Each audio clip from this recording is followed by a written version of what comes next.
del Consejo. ¿Por qué España no da ese paso adelante que le piden ellos para tener esos papeles? La Comisión ha sido cristalina en muchas ocasiones. La última vez, desde luego, en el debate del 27 de mayo. La Comisión ha dicho, inmediatamente después de la presentación de la propuesta española, ya hace 2 años, la Comisión presentó su estimación, basada en el caso del irlandés.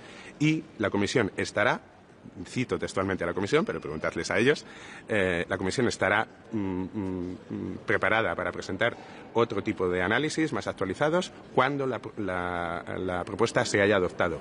Yo creo que este diálogo, pero vamos, invito a cualquier Estado miembro, lo que no puede ser es secuestrar o retrasar los debates innecesariamente. Si hay cualquier Estado miembro que necesite cualquier otra cuestión de la Comisión o del Consejo, que lo pidan. Y espero que lo tengamos listo inminentemente, porque nosotros hablamos con la Comisión y la Comisión nos dice que han hecho todo lo que pueden hacer. Y además es que este debate sobre el tema presupuestario, nosotros estamos a favor de que pueda haber la mayor claridad y la transparencia. Creo que la inmensa mayoría de los Estados miembros tienen claros todos los argumentos y así nos lo reconocen. Pero desde el momento que España ha reafirmado que está dispuesta a cubrir todos los costes, ¿cuáles son las dudas? ¿Cuál es la implicación de que la Comisión estime que es €1 más o €1 menos? España está dispuesta a cubrir los costes. Ha incluso mejorado y fortalecido la propuesta legislativa para que sea en el articulado donde se dice que España cubrirá todos los costes directos e indirectos, y este es el lenguaje que habíamos incluido en todos los acuerdos administrativos que ya desde hace 20 años están permitiendo que los representantes españoles hablen catalán, euskera y gallego aquí en el Consejo, en el Comité de las Regiones y desde el junio pasado en el Comité Económico y Social. No hay dudas, funciona perfectamente, se pueden cubrir los costes, lo llevamos 20 años haciendo. Estamos preparados para que los Estados miembros que necesiten más información, si es la Comisión y el Consejo quienes la tienen que emitir, que la pidan, que se emita, que esté lista cuanto antes, y si es España, desde luego nosotros ya hemos resuelto todas las dudas que nos han planteado. Si hay dudas nuevas, que las planteen. Hace un mes que mandamos el memorándum y en ese envío volvíamos a recordar que estamos dispuestos a abordar cualquier duda o cuestión que se plantee y estamos dispuestos a hacerlo de manera inmediata para que esta propuesta se pueda adoptar de manera inmediata. ¿Pedirán que se someta a votación hoy? Nos gustaría que hoy quedase claro, de hecho estamos convencidos que quedará claro que se han abordado todas las dudas y si es así, es que no haría falta ni una votación ni hace falta que sea en un Consejo de Asuntos Generales. En el momento que se constate la unanimidad, en cualquier reunión del Consejo se puede tratar como un punto sin discusión, como hoy vamos a aprobar por unanimidad las sanciones contra Rusia. Muchas gracias. Una última. Sí. Que es una propuesta que no tiene ningún impacto para el resto de países. Pero ¿cómo explica que 4 o 5 ministros a la llegada hayan dicho que tienen dudas legales, financieras? ¿Algún impacto tendrá? Estamos convencidos de que no tiene ningún impacto. Pregúntaselo a ellos, pero estamos convencidos de que no tiene ningún impacto, como tampoco lo tuvo hace 20 años ya reconocer el irlandés, como tampoco lo tuvo que cualquier otro Estado miembro que tiene más de 2 lenguas oficiales las tenga reconocidas. Quizá hay otros motivos que explican sus posiciones, pero desde luego no es la falta de información, no es la falta de explicaciones y no hay ningún argumento, ni económico, ni en términos legales, ni en términos de precedentes, que pueda justificar retrasar esta iniciativa ni un minuto más. Muchas gracias. ¿Son motivos políticos? Preguntárselo a ellos. Gracias. Pero es que el ministro luxemburgués...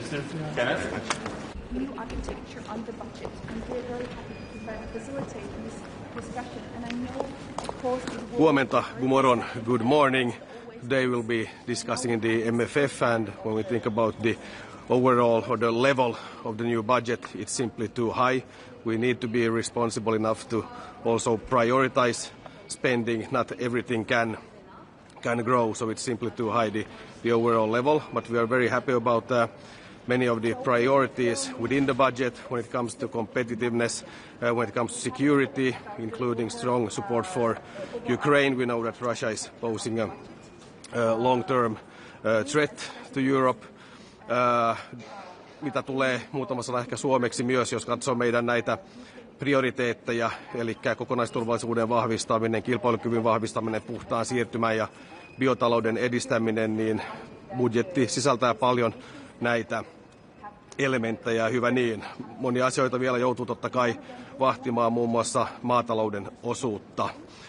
Then when it comes to any type of new debt-based instruments, we are firmly opposed to having Europe sleepwalking into a debt union. We don't need new debt-based instruments, eli vastustamme varsinkin elpymisvälineen kaltaisia velkaperusteisia uusia rahoitusratkaisuja. Några ord på svenska. Budgeten innehåller mycket gott när det kommer till att stärka konkurrenskraften, till att stärka säkerheten i Europa, och vi förstås lobbar och jobbar utgående från Finlands nationella ståndpunkter, men det är samtidigt viktigt att komma ihåg att ett starkt Europa också gynnar Finland. Många av våra viktigaste exportmarknader för våra bolag finns inom Europa, och därför är det viktigt att man satsar på innovationer, på teknologi, på den rena gröna omställningen, att man också ser till att energisystemen bland annat inom Europa förnyas. Thank you. Minister, how you can gather the two issues? You are against the debt, but defending Ukraine, supporting Ukraine. Well, as I said, the overall level now is extremely high.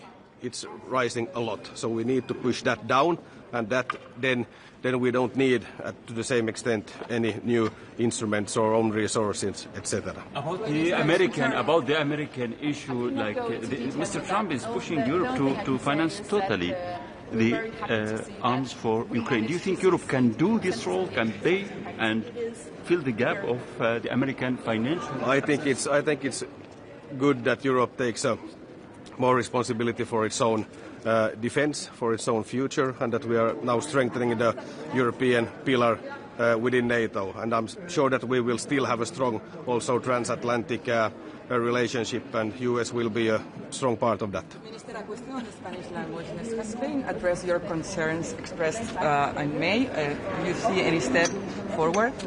Finland is always open to discuss in a constructive manner, but we don't see that there has been enough when it comes to the legal services. I think there are still some issues to remain solved.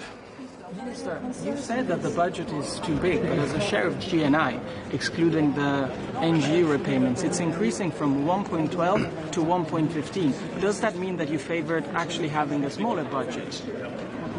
Well, now the proposal is going up from 1,200 to 2,000. If that's an enormous amount, I think that you should always be able to prioritize spending. There is also always things that you can do in a better way, that you can do in new ways.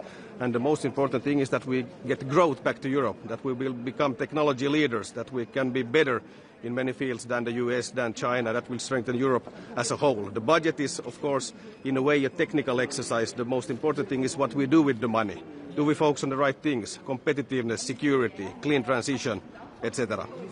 Focusing too much on agricultural cohesion. Would you support cutting agricultural funding? For Finland, agriculture is extremely important. That we need to make sure that you can be an active farmer also in the more northern areas. Then what would you support cutting from the proposal? There are lots of things that can be looked on, and we will come back to that. Thanks.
Einen wunderschönen guten Morgen. Heute geht es beim Rat Allgemeine Angelegenheiten natürlich um das Top-Thema diese Woche und insbesondere in den nächsten beiden Jahren, den mehrjährigen Finanzrahmen.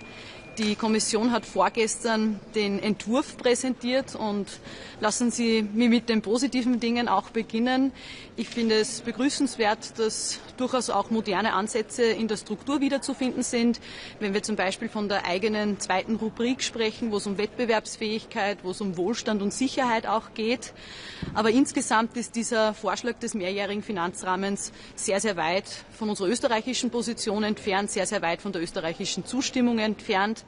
Wir haben eingangs gefordert einen sorgsamen und klugen Umgang mit dem Steuergeld der Europäerinnen und Europäer und dieser Entwurf ist weder sorgsam noch klug. Vielleicht ein paar Punkte dazu. Erstens finden wir aus österreichischer Perspektive das Volumen des EU-Budgets übertrieben hoch. Es ist ein außerordentlich hohes Budget hier auch vorangeschlagen und wir sind aus österreichischer Perspektive nicht bereit, hier unseren Beitrag auch zu erhöhen, gerade in Zeiten, wo wir mit einer nationalen Haushaltskonsolidierung wie auch manche andere EU-Mitgliedstaaten konfrontiert sind, wo an allen Ecken und Enden gespart werden muss, muss sich das auch auf europäischer Ebene widerspiegeln. Der zweite Punkt, wir sind als Nettozahler, der wir in Österreich sind, durchaus bereit, auch für Weiterentwicklungen in Europa zu investieren. Das Ganze muss aber immer auf der Basis von Solidarität und Fairness passieren. Das heißt, dass wir natürlich auch in unserer Positionierung speziell Weiterentwicklungen bei diesen Fonds einfordern, bei denen wir auch Rückflüsse nach Österreich garantieren können. Und da ist insbesondere die zweite Säule der GAP-Mittel, der gemeinsamen Agrarpolitik, sehr wichtig für uns in Österreich. Hier passieren Rückflüsse, enorme Rückflüsse nach Österreich und die sind für unsere Familienbetriebe, für die kleinstrukturierte Landwirtschaft, die wir in Österreich haben, dringend notwendig. Und ein dritter Punkt als Erinnerung. Wir setzen uns dafür ein, dass es keine neuen Schulden geben darf auf europäischer Ebene. Diese wären nur eine Verlagerung auf Lasten der nächsten Generationen und die soll es hiermit auch nicht geben. Also zusammengefasst wird unser Motto sein, so sparsam wie möglich beim mehrjährigen Finanzrahmen vorzugehen. Und wenn auf EU-Ebene Einsparungen bei uns national eingefordert werden, dann muss man das auch auf europäischer Ebene respektieren und widerspiegeln. Und wir werden uns hier konstruktiv beteiligen bei den Verhandlungen die nächsten Monate und Jahre und immer auch im Interesse der Steuerzahlerinnen und Steuerzahler, die zu einem großen Teil auch aus Österreich kommen. Sie haben die nationalen Beiträge angesprochen. Jetzt hat die Kommissionspräsidentin zugesagt, dass die nicht steigen werden und dass das ausgeglichen wird durch neue Eigenmittel. Ich höre daraus, Sie sind nicht so zuversichtlich, dass das so durchgeht. Wir werden uns die neuen Eigenmittel, die Vorschläge, die hier für am Tisch liegen, genau ansehen. Was klar ist, ist, dass diese neuen Eigenmittel nicht zu einer zusätzlichen Belastung für die Bürgerinnen und Bürger und insbesondere für die Unternehmen führen dürfen. Das wäre das absolut falsche Signal in Zeiten wie diesen und deswegen sehen wir manche dieser Vorschläge, die wir, wie gesagt, jetzt im Detail auch durchgehen müssen und diskutieren müssen, sehr skeptisch. Zur Landwirtschaft, können Sie den österreichischen Bäuerinnen und Bauern zusagen, dass diese wegfallende zweite Säule durch den österreichischen nationalen Plan ausgeglichen wird? Wir stehen jetzt am Beginn der Verhandlungen zum mehrjährigen Finanzrahmen. Unsere österreichische Position als gesamte Bundesregierung ist klar, dass wir für einen eigenständigen GAP-Fonds sind, dass wir für ausreichende Dotierung in diesem Fonds auch sind, weil wir eine spezielle Voraussetzung haben mit sehr kleinstrukturierten Familienbetrieben in der Landwirtschaft. Und für diese werden wir uns auf europäischer Ebene einsetzen. Und ich hoffe, dass wir ein gutes Ergebnis binnen 2 Jahren hier auch erzielen können. You do not want more debt, you do not want new resources, you do not want an increased contribution from Austria and other net payers. But at the same time, if I understood correctly, you do not want to see the share of agriculture being reduced. So where are you going to find the cuts? Wir müssen uns auf europäischer Ebene auf die großen Fragen konzentrieren. Und hier muss man definitiv auch in der Struktur mancher Dinge nachdenken. Die großen Fragen sind für uns Asyl und Migration, Wettbewerbsfähigkeit in Zeiten wie diesen. wo weniger an Regulierung auch mehr ist und hier auch ein gewisses Einsparungspotenzial vorliegt. Und ein dritter wesentlicher Bereich, Sicherheit und Verteidigung.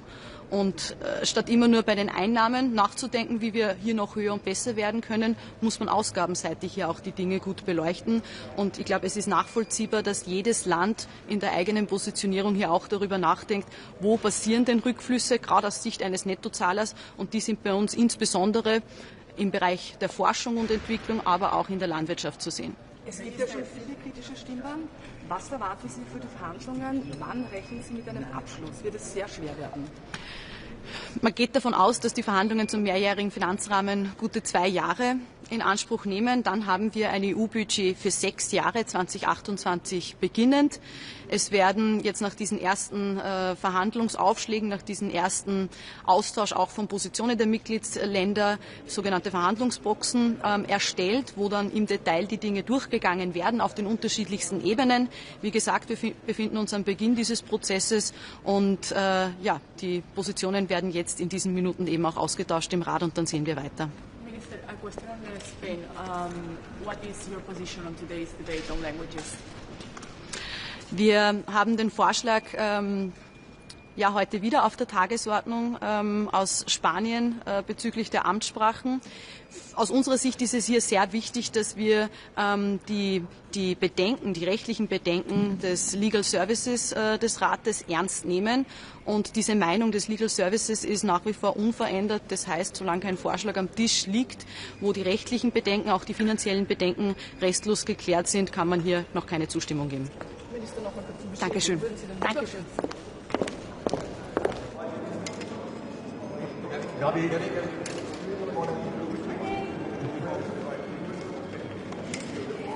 Ja, lep pozdrav, živijo. Torej, danes bomo imeli svet za splošne zadeve, na katerem bosta 2 glavni točki. Prva so uradni jeziki Evropske unije, kjer Španija že večkrat zaporedoma to pač uvrstila na dnevni red.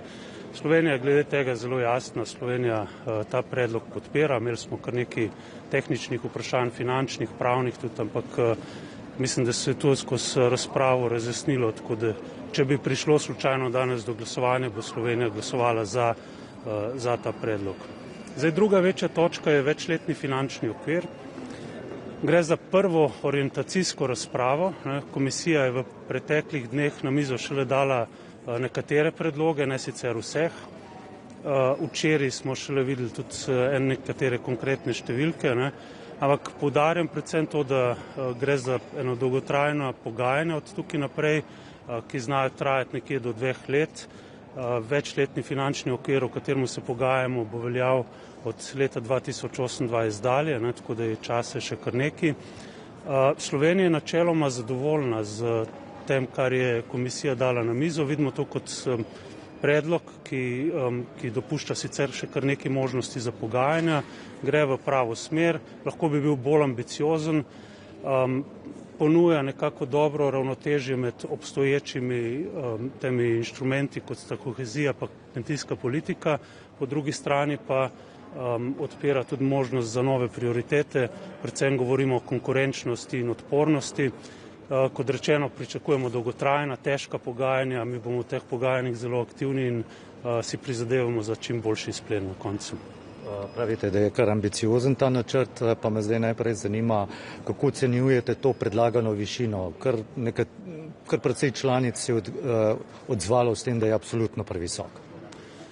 Slovenija bi se želela morda še bolj ambiciozen večletni finančni okvir, namreč vprašati se moramo, ali potrebujemo več Evrope ali manj Evrope. Za Slovenijo kot manjšo državo članico je izjemnega pomena, da živimo v varni, konkurenčni Evropski uniji, ampak to ne pride samo od sebe, v to moramo investirati. In za nas bi bilo pomembno, da se Evropska unija razvija, da krepi inštitucije, da ima na razpolago dodatna sredstva za svoje prioritete. Kot rečeno, želeli bi si bolj ambicioznega večletnega finančnega okvira, ampak je dobra osnova za prihodna pogajanja. Če greva potem malo na strukturo, zdaj to načrt predvideva drugačno strukturo, kot je bila do zdaj. Eden glavnih stebrov naj bi bili tako imenovani nacionalno-regionalni načrti. Kako Slovenija ocenjuje ta stebr, to strukturo?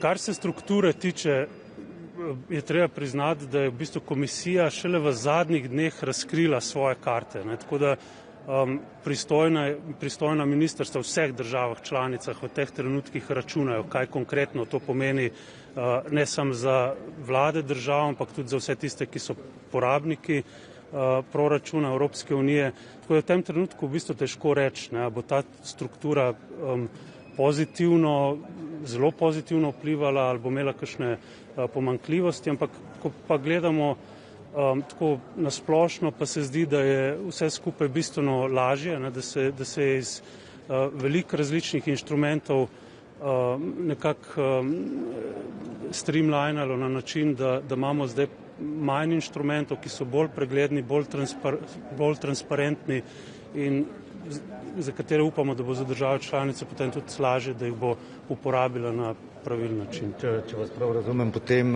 to nacionalno-regionalni načrt iz slovenskega stališča je prava ideja.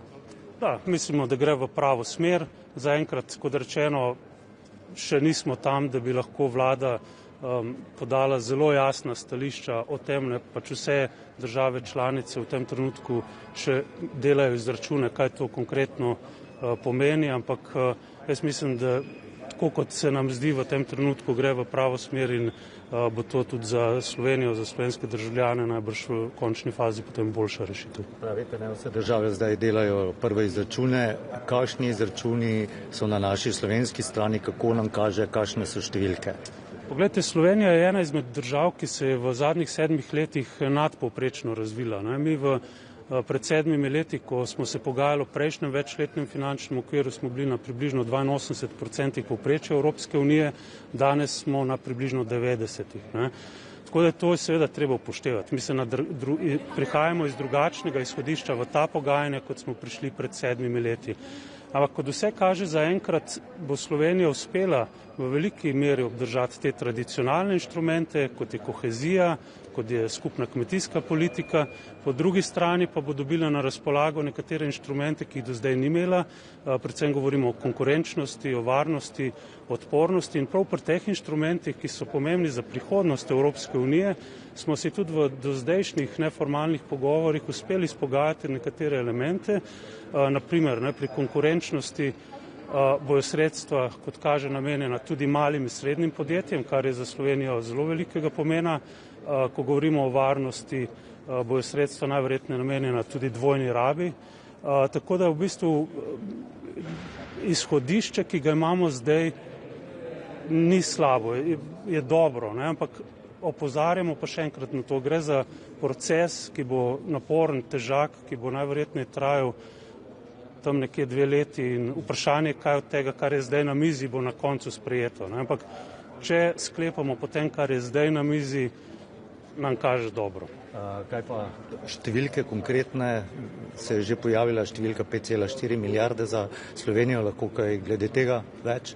Ja, kot rečeno, glede številk je treba seveda upoštevati nadpovprečno razvitost Slovenije v zadnjih 7 letih.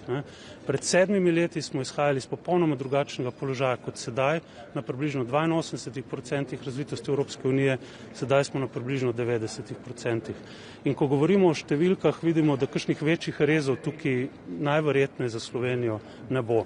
Ne bomo najbrž imeli na razpolago povsem istih sredstev kot pred 7 leti, ampak kot rečeno je pomembno za nas tudi, zakaj lahko uporabimo ta sredstva. In poleg tega, da jih bomo imeli za kohezijo, za kmetijstvo, jih bomo imeli tudi za nove prioritete, kot sta konkurenčnost in varnost. In to je pomembno. Marsikoga verjetno zanima predvsem kohezija in pa sredstva za kmetijstvo. Prva ocena, kako je tukaj glede Slovenije? Izhodišča so dobre, tako da tukaj naprej pa bomo probali pač seveda iztržiti čim več. Pa še zadnje vprašanje glede lastnih virov. Komisija želi neke nove lastne vire. Kako Slovenija gleda na to? Zdaj, če smo iskreni, je najbrž v tem procesu potrebno govoriti o lastnih virih. Zdaj, če želimo biti ambiciozni z novim večletnim okvirom.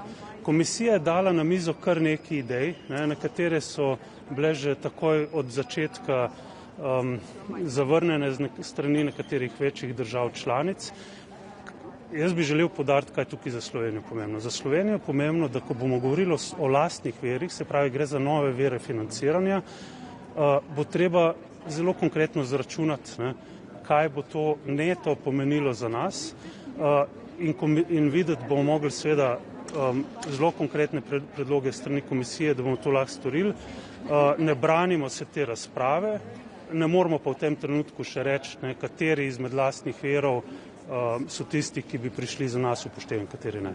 Minister, Slovenia took a unique step. It was spreading around for a long time here in the Council, which is taking actions against 2 Israeli ministers responsible for hate speech.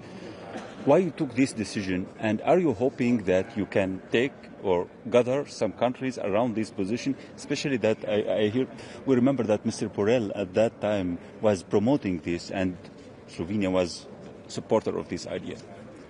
Well, Slovenia was always supporting this discussion when it comes to European Union level, so also at the foreign ministers' councils we wanted to vote for such decisions. At the end, there was no majority, no decision at the Foreign Affairs Council, so we decided to take some of our own steps. We see, of course, the willingness of other member states. It's hard to say in this moment which countries and what kind of steps. But if European Union is not able to take unified decisions, then we think it's only right that member states do it. Thank you very much. Thank you. Hvala.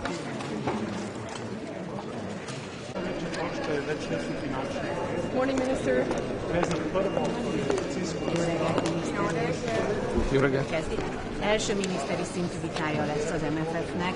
Mire volt elég ez a 2 nap? Mit lehet elérni ezen a mai napon? Egy icipicit közelebb jönne, mert eddig ér a kezem. Ez az egyik, és a másik kérdésem az lenne, hogy az első politikai nyilatkozatok után van-e már valamiféle gyors elemzés a javaslatról? A számok egy részét már ismerjük, a bizottsági előterjesztések egy része már elérhető a 7 éves költségvetéssel kapcsolatban. Az ördög természetesen a részletekben van, a munkatársak napi 24 órában azon dolgoznak, hogy megértsük a bizottsági javaslatnak minden egyes elemét. Az már most látszik, hogy ebben a formában a bizottsági javaslata elfogadhatatlan, nem csak Magyarország, hanem számos más tagállam számára is. Én azt gondolom, hogy néhány héten, hónapon belül ez az előterjesztés ebben a formájában kimúlik, és valamilyen új alapon kell majd a tárgyalásokat újra kezdeni az intézmények és a tagállamok között. A költségvetésnek, a javaslatnak egyértelműen 2 nyertese van, az egyik Ukrajna, a másik pedig maga a bizottság.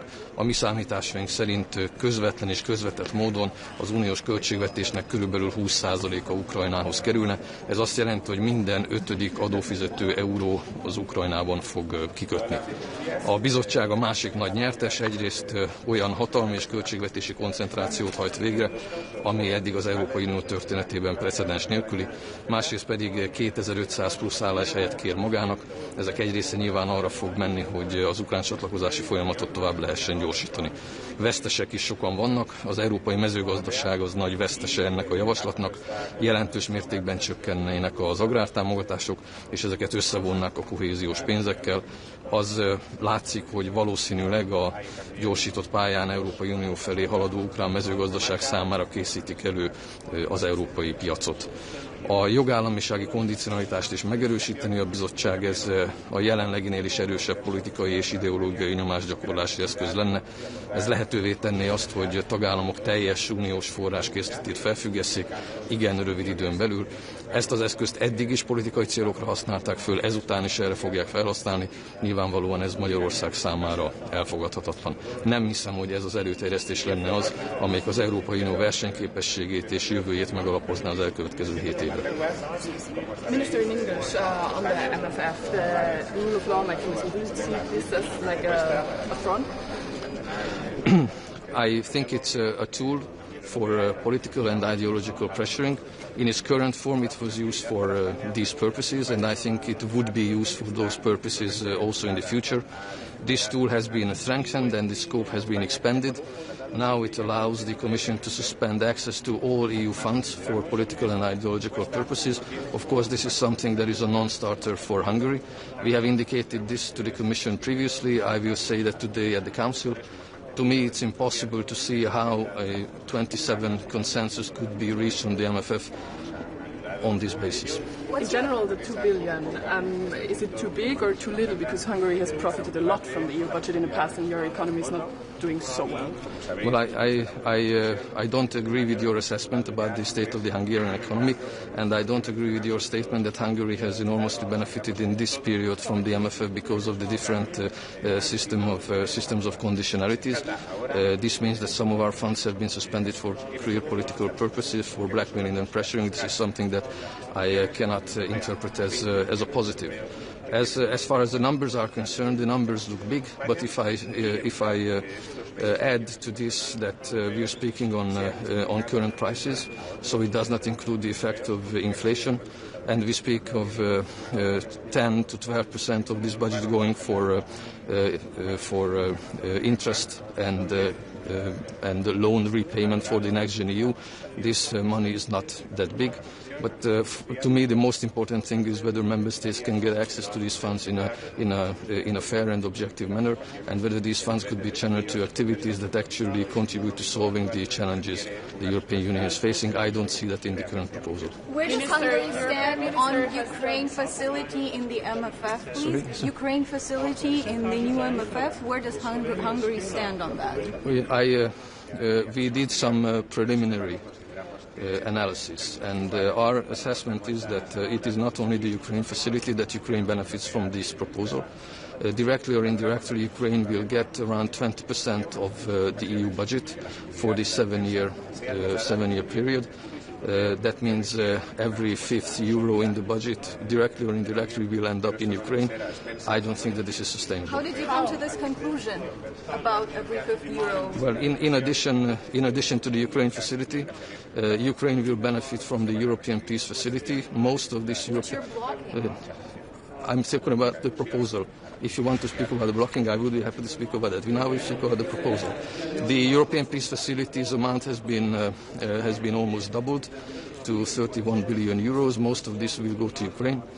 The MFF's allocation for European defence industry has been increased 5 times.